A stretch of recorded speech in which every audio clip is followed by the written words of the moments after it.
Imagine buying a first-class ticket, walking on board full of excitement for your trip, and then hearing the pilot himself say, "I'm not flying this plane with her on it," just because of your skin color. That's exactly what happened to 17-year-old Maya Thompson. But what the arrogant pilot didn't know was that in less than an hour, she would have the power to ground the entire airline. This is a story of prejudice, power, and a twist that will leave you speechless. Before we begin, hit that subscribe button, turn on notifications, and get ready, because you're about to hear how one teenager brought a billion-dollar airline to its Maya Thompson had just finished her high school finals and was on her way to Washington, D.C. for an internship program. The kind of opportunity most kids her age could only dream about. Her mother, Alicia, had scraped and saved for months to afford Maya's first-class ticket, wanting her daughter to experience the trip in comfort and dignity. Maya stepped onto the plane with a small carry-on, wearing her navy blue blazer and neatly pressed skirt, hair braided back perfectly. As she walked to her seat, she noticed a few curious glances, but she kept her chin up. The flight attendant smiled politely, but there was something in their eyes: hesitation. She put her bag overhead, settled into her leather seat, and pulled out a book. Then she heard it. The cockpit door cracked open and the pilot stepped out.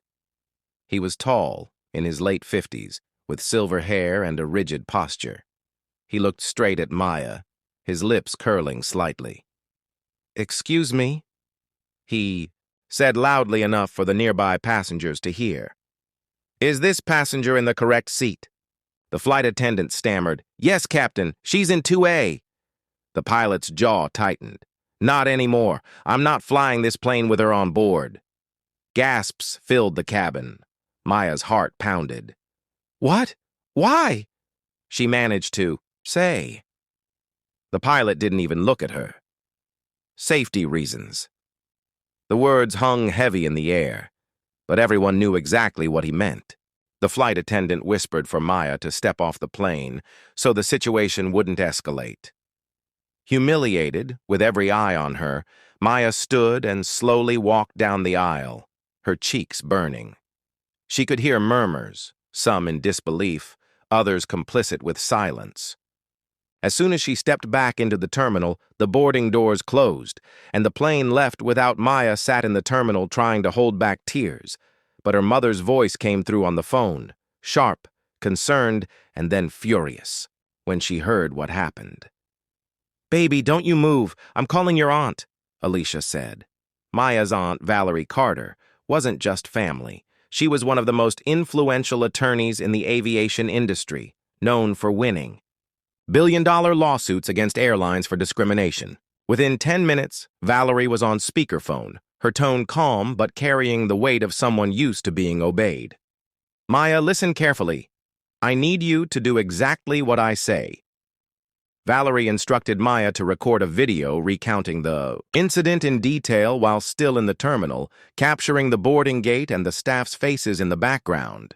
Then she told her to post it on social media with a specific hashtag she created on the spot: "Ground the hate." By the time an hour had passed, the video had been shared over 100,000 times. News outlets started calling. Influential figures, including a U.S. senator, tweeted about the injustice. The airline's PR team scrambled, but Valerie was just getting started. She called the CEO of the airline directly, someone she had faced in court years earlier. "You have exactly 1 hour to fix this before I file a discrimination injunction that will freeze half your flight operations," she told him coldly. The CEO laughed at first, but Valerie wasn't bluffing. She had already contacted the Federal Aviation Administration and was preparing an emergency motion with a judge she knew personally. While the airline's lawyers argued over damage control, Valerie's legal motion hit the system. The FAA, aware of the viral outrage, stepped in to avoid a PR disaster. Within minutes, 6 of the airline's major hubs were ordered to halt departures until an internal investigation could confirm compliance with anti-discrimination laws. Flights were delayed across the country. The stock price began to slide. At the same time, journalists camped outside the airline's headquarters, bombarding executives with questions about Maya. The pilot who had humiliated her was quietly suspended, but Valerie refused to settle for that. She demanded a public apology from the CEO, full reinstatement of Maya's ticket, and a $10 million donation to scholarships for underrepresented youth in aviation. "This isn't just about my niece," she told reporters.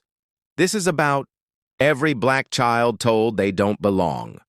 Meanwhile, Maya, still in the terminal, began receiving messages from strangers all over the world, telling her she was inspiring them. Even a group of black female pilots reached out, promising to fly her anywhere she wanted for free as a sign of solidarity.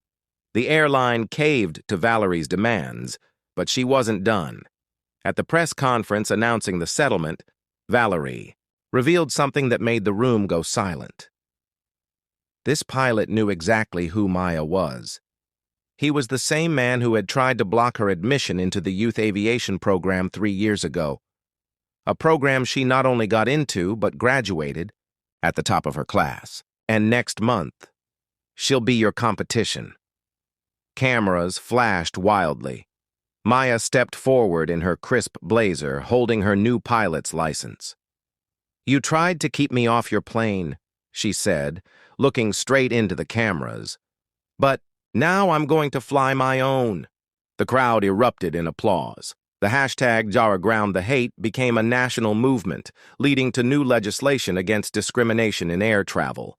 The airline's reputation never fully recovered, while Maya went on to become one of the youngest black female pilots in the country.